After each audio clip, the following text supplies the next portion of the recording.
Bonjour et bienvenue à une nouvelle critique de Manga Anime Fan. Aujourd'hui, je vous parle du tome 7 de l'édition Star de Slam Dunk.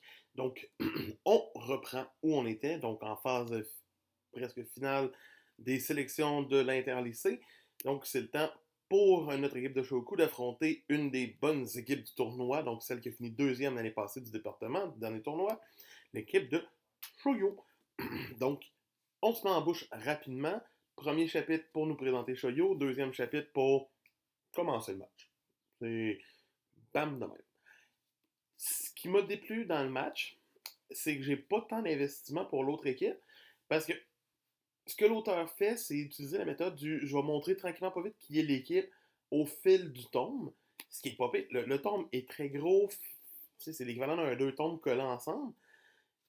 Mais pour apprendre à connaître une équipe, c'est le fun quand tu connais déjà l'équipe. Il y a des équipes qu'on commence à connaître dans la série qui vont probablement affronter nos héros, mais on commence à les connaître, puis on voit les personnages, puis on commence à identifier visuellement qui est qui.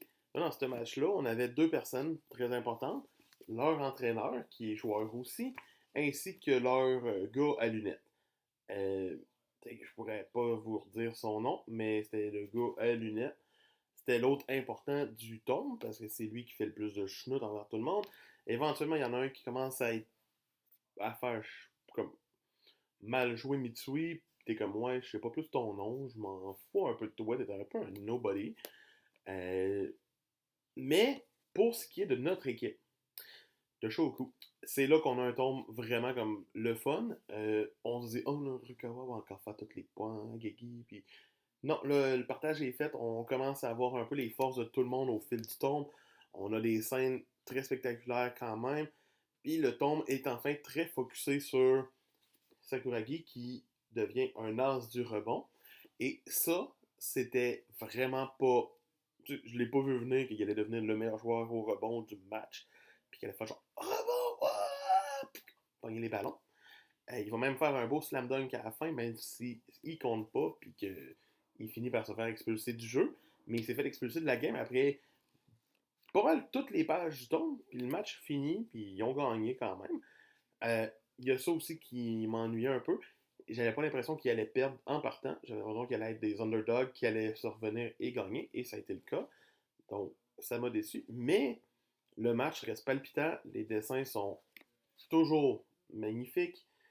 Euh, j'ai rien à redire là-dessus, mais j'ai hâte de voir où on s'en va pour les prochains matchs. Puis j'espère qu'ils vont être encore mieux, plus longs et nous montrer vraiment plus l'équipe rivale pour qu'on ait comme un sentiment de ah non, ils ont perdu. Tu sais, comme là, le leader, capitaine de l'équipe Shoyo, c'était son dernier match probablement.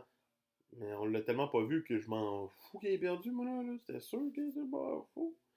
Fait que pour le manque d'émotion puis tout le kit, mais pour la qualité du match, je donne quand même la note de 15 sur 20 au tome 7.